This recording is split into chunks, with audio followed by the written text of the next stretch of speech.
कक्षा 9 गणित प्रश्नावली 3.1 के प्रश्नों को आज हम लोग देखेंगे। चैप्टर का नाम है निर्देशांक ज्यामिति। तो पहला क्वेश्चन कर रहा है, देखिए प्रश्नावली 3.1 का पहला क्वेश्चन कर रहा है कि एक अन्य व्यक्ति को आप अपने अध्ययन मेज पर रखे टेबल लैंप की स्थिति किस तरीके बताएंगे। तो आप जो भी टेबल लैंप पर अध्ययन कर रहे हैं उसकी स्थिति को आपको किस तरीके से बताना है। तो आप कई तरीका इसमें आप बता सकते हैं, जिसमें से एक तरीका हम लोग देखेंगे।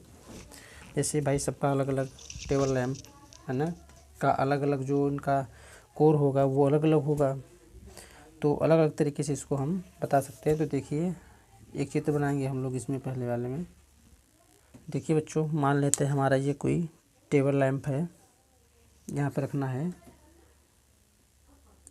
यहाँ पे कोई भी मान लेते हैं, यहाँ पे टेबल लैंप रखा हुआ है, ठीक है। अब हमको यहाँ पे बच्चों करना क्या है कि इसकी स्थिति बताना है। तो इसकी स्थिति हम किस तरीके से बताएंगे, ठीक है। तो देखिए हमारा जो मेज है बिल्कुल समतल है। मेज जैसे कैसा है बच्चों, मेज जो है हमारा समतल है, ठीक है। अब जब मेज समतल है, इसके बाद में हम क्या करेंगे इसमें कि छोटा कोर और ये हमारा बड़ा कोर। तो यहाँ पे देखिए छोटे कोर से लैंप की स्थिति कितनी दूर है, तो स्केल से नाप के हम इसको देखेंगे। तो यहाँ से देखिए मान लेते हैं जो हमारी यहाँ से लैंप की दूरी है, ठीक है, 3.5 सेंटीमीटर। कितना है? 3.5 सेंटीमीटर। या अगर हम यहाँ से देखिए बीचों बीच से नापेंगे बिल्कुल, है ना, तो यहाँ से मान लेते हैं 3.5 सेंटीमीटर, है ना। ये यहाँ से आ जाएगा, तो 3.5 से ज़्यादा है तो इसको मान लेते हैं या लगभग 4 सेंटीमीटर मान लेते हैं, ठीक है। लेकिन लगभग नहीं मानेंगे बच्चों, क्योंकि हमको यहाँ पे करेक्ट मान निकालना है ना। तो आप जैसा इसमें जो जिसकी नाप होगी, जो भी जिस मेज की, तो उस तरीके से उस मेज की नाप इसमें रखेंगे। तो यहाँ बच्चों हमारा पॉइंट आ रहा है, तो इसको हम पॉइंट में लिख लेंगे। मान लेते हैं 3.567 मान लेते हैं। यहाँ पे 3.7 सेंटीमीटर की दूरी है। यहाँ से यहाँ की दूरी 3.7 सेंटीमीटर है ना। यहाँ से यहाँ की दूरी 3.7 सेंटीमीटर है।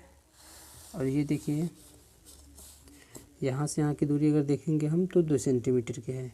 तो लिखेंगे क्या बच्चों कि छोटे कोर लिखेंगे, छोटे कोर से लैंप की जो दूरी है कितना है। तो यहाँ पे हमने नाप के लिखा है 3.7 सेंटीमीटर, ठीक है। और जो बड़ा कोर है लिखेंगे, बड़े कोर से लैंप की जो दूरी है वो कितना है बच्चों, 2 सेंटीमीटर। तो अब देखिए इसको बताने के लिए 2 स्थिति बन सकते हैं यहाँ पे, ठीक है। तो जो हमारी स्थिति बनेगी, अब इसके अनुसार, है ना, इसके अनुसार का मतलब इस कोर के अनुसार या इस मेज के अनुसार 2 स्थिति बनेगी। पहले कंडीशन में इसको हम क्या कर सकते हैं कि ये यहाँ से लेंगे। पहले मान लेते हैं कि छोटी कोर से 3.7 सेंटीमीटर की दूरी पर और बड़ी कोर से 2 सेंटीमीटर की दूरी पर। या इसको हम ऐसे भी कर सकते हैं बच्चों, या ध्यान से समझिएगा, ये 3.7 है ना, ये एक भाग है, ये एक भाग है। तो दूसरी स्थिति में हम क्या बोल सकते हैं, अगर हमको इधर से बोलना है तो पहले कह देंगे हम बड़े कोर से 2 सेंटीमीटर की दूरी पर और छोटे कोर से 3.7 सेंटीमीटर की दूरी पर स्थित है जो हमारा लैंप स्थित है, ठीक है।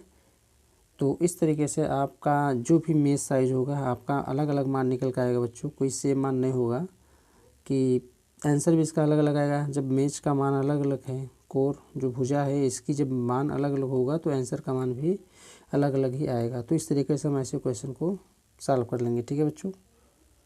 तो देखते हैं दूसरा वाला क्या कर रहा है।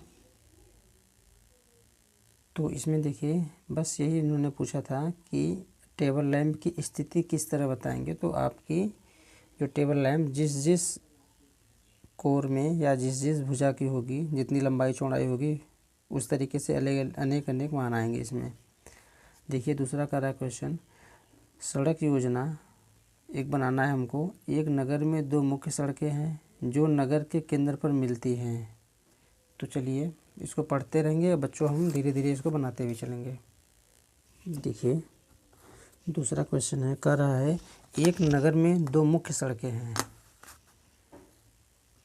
जो नगर के केंद्र पर मिलती हैं। ये दोनों सड़कें उत्तर दक्षिण और पूर्व पश्चिम की दिशा में हैं। तो मान लेते हैं दो सड़कें हमारे पास है,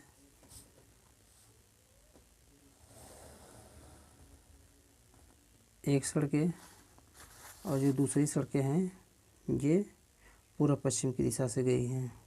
ये हमारे जो दो सड़कें ये मुख्य सड़कें हैं, ठीक है। इसको हम लिख देंगे यहाँ पे, ये है उत्तर, ये आपका दक्षिण, और बच्चों यहाँ पे हो जाएगा हमारा पूरब, और ये हो जाएगा भाग पश्चिम, ठीक है। अब इसमें कह रहा है नगर की अन्य सभी सड़कें इन मुख्य सड़कों के समांतर परस्पर 200 मीटर की दूरी पर है, और कह रहा है कि प्रत्येक दिशा में लगभग 5 सड़कें हैं। प्रत्येक दिशा में है ना, प्रत्येक दिशा में लगभग 5 सड़कें हैं। तो चलिए सड़क हम लोग बना लेंगे। तो मेन सड़कें तो हमारे यही हैं। इसके बाद से हम जब सड़क बनाएंगे तो मान लेते हैं पहला हमारा जो माप दिया है कि 1 सेंटीमीटर बराबर 200 मीटर की दूरी पर है।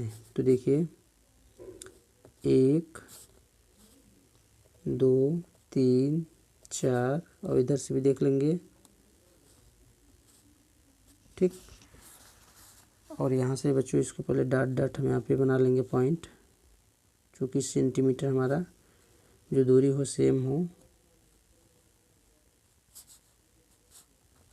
ठीक है। अब ये कह रहा है कि 1 सेंटीमीटर बराबर 200 मीटर, यहाँ पे दिया है पैमाना दिया है 1 सेंटीमीटर बराबर 200 मीटर, ठीक है। तो इन्होंने कहा कि प्रत्येक दिशा में 5 सड़कें हैं। तो चलिए देखते हैं, मान लेते हैं हमारा पहला सड़क है ना, और ये दूसरा सड़क, यहाँ से तीसरा सड़क, चौथा सड़क,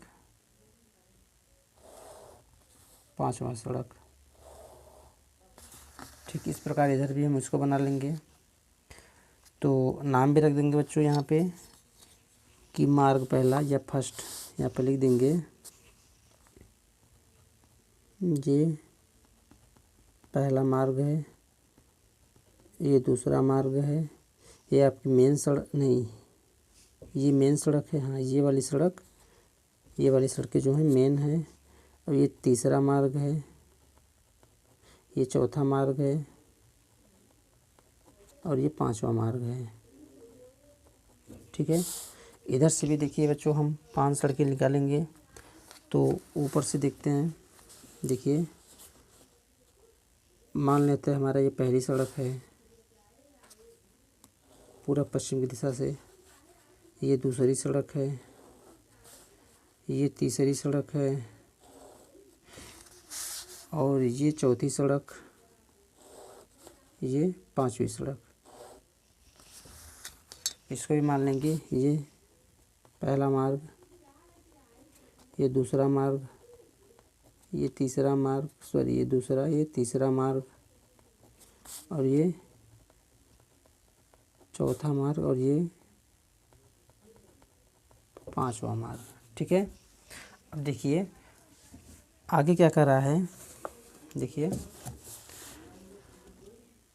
प्रत्येक दिशा में लगभग 5 सड़कें हैं 1 सेंटीमीटर बराबर 200 मीटर का पैमाना लेकर अपनी नोटबुक में नगर का एक मॉडल बनाइए। सड़कों को एकल आरेखों द्वारा निरूपित कीजिए। तो हमने एकल आरेखों द्वारा इसको निरूपित कर लिया है। आगे ये बोल रहा है, देखिए आगे ये कह रहा है कि आपके मॉडल में एक दूसरे को काटते हुए अनेक क्रॉस स्ट्रीट मतलब चौराहे हो सकते हैं। भाई सही बात है। देखिए यहाँ पे कई चौराहे बन रहे हैं, है ना। अगर इस सड़क से उस सड़क को मिलाएंगे तो जहाँ पे एक दूसरे काट रहे हैं वही चौराहा बनता है। तो कई चौराहे बन रहे हैं इसमें। आगे बोल रहा है कि एक विशेष चौराहे 2 सड़कों से बनी है, जिनमें से एक उत्तर दक्षिण दिशा में जाती हुई और दूसरी पूर्व पश्चिम दिशा में। प्रत्येक चौराहे का निर्देशन इस प्रकार किया जाता है कि यदि दूसरी सड़क उत्तर दक्षिण दिशा में और 5वीं सड़क पूर्व पश्चिम दिशा में जाती हैं तो ये एक क्रॉसिंग पर मिलती हैं, तब इसे हम क्रॉस स्ट्रीम या चौराहा 2,5 कहेंगे। इस परंपरा से यह ज्ञात कीजिए कि कितनी क्रॉस स्ट्रीमों को 4,3 माना जा सकता है। तो देखिए कुल मिला के हमको जो हम यहाँ पे पैमाना में मार्ग बनाए हैं, देखिए ठीक है, जो हमने यहाँ पे सड़क बनाया है इसमें हमको इसमें बताना है कि कितनी चौराहे को 4,3 माना जा सकता है। तो देखिए अब बच्चों 4,3 मानने के लिए इसका मतलब ये है हमको क्या करना होगा कि x अक्ष का मतलब पूर्व पश्चिम, ठीक है। तो इन्होंने जो परंपरा बताई है, देखिए पहले लिया है उत्तर दक्षिण, फिर लिया है पूर्व पश्चिम। तो इसी प्रकार हम भी लेंगे। पहले ये वाला जो भाग होगा किधर जाएगा, उत्तर दक्षिण, मतलब कि उत्तर दक्षिण का मतलब चौथा मार्ग हमको लेना है उत्तर दक्षिण वाले में और तीसरा मार्ग लेना है हमको पूर्व पश्चिम वाले में। तो देखिए यहाँ से चौथा मार्ग उत्तर दक्षिण में जब हम लेंगे, देखिए ये उत्तर दक्षिण है बच्चों। यहाँ से चौथा मार्ग देखिए 1 2 है ना 3 4, जो ये चौथा मार्ग उत्तर दक्षिण वाला हो गया। और पूर्व पश्चिम वाला इस मार्ग से हमको लेना है कितना लेना है 3। तो देखिए यहाँ से 1 2 3, तो तीसरा ये है और चौथा ये है। तो यही क्रॉस बिंदु है ना, यही एक चौराहा मिलेगा। इसको हम नाम दे देंगे 4,3, ठीक है। इसमें दूसरा कह रहा है कि कितनी चौराहे या कितनी क्रॉस स्ट्रीमों को 3,4 माना जा सकता है। इसका मतलब उत्तर दक्षिण वाला जो हमारी सड़क है उसको 3 लेंगे, तीसरी मार्ग, और चौथा मार्ग पूर्व पश्चिम वाला। तो देखिए तो जो मार्ग हमारा तीसरा है, देखिए उत्तर दक्षिण वाला तीसरा लेंगे, पहला मार्ग, दूसरा और तीसरा। उत्तर दक्षिण वाला तीसरा मार्ग ये है। आगे बोल रहा है कि चौथा पूर्व पश्चिम मार्ग, तो चौथा पूर्व पश्चिम मार्ग ये हुआ है ना। देखिए पहला, दूसरा, तीसरा, चौथा और ये तीसरा। तो यहाँ पे देखिए ये दोनों जहाँ पे काट रही हैं, एक हमारा ये चौराहा बनेगा क्रॉस स्ट्रीम। तो इसको हम नाम देंगे बिंदु का, पहले उत्तर दक्षिण, तो कितना है 4, नहीं सॉरी बच्चों 3 है ना। देखिए ये 3 है, 3, और पूर्व पश्चिम 4, तो 3,4। और जो हमारा बच्चों ये क्रॉस स्ट्रीम है ये हमारा मेन चौराहा है, जिसको हम कुछ भी मान लेते हैं, ABCD मान लेते हैं, हमारा ये मेन चौराहा है, ठीक है। तो इस प्रकार इसमें कहा गया था कि इस परंपरा से यह ज्ञात कीजिए कि कितनी चौराहे यहाँ पे हम ज्ञात कर सकते हैं। तो देखिए इसको हमने, देखिए दोनों क्वेश्चन को हम ऐसे ही ग्राफ पे हल कर लेंगे, ठीक है। तो बच्चों इसके बाद देखते हैं, हमारा पता है यहाँ पे जो माप दिया था पैमाना का 1 सेंटीमीटर बराबर 200 मीटर। तो यहाँ पे जो हमने रेखा खींची हुई है ये क्या है कि 1 सेंटीमीटर बराबर 200 मीटर की दूरी पर है, ठीक है बच्चों। तो बच्चों इस जो हमारा ये क्वेश्चन था, इससे हम किसी भी बिंदु को, है ना, किसी भी तल पे कोई बिंदु अगर रखा हुआ है तो उसकी स्थिति का निर्धारण हम इसको इस तरीके से बता सकते हैं। और इसको ज्ञात करने के लिए फ्रांसीसी दार्शनिक थे बच्चों और गणितज्ञ भी थे, उनका नाम था रेने दकार्ते, ठीक है, ने इस अध्ययन को विकसित किया था।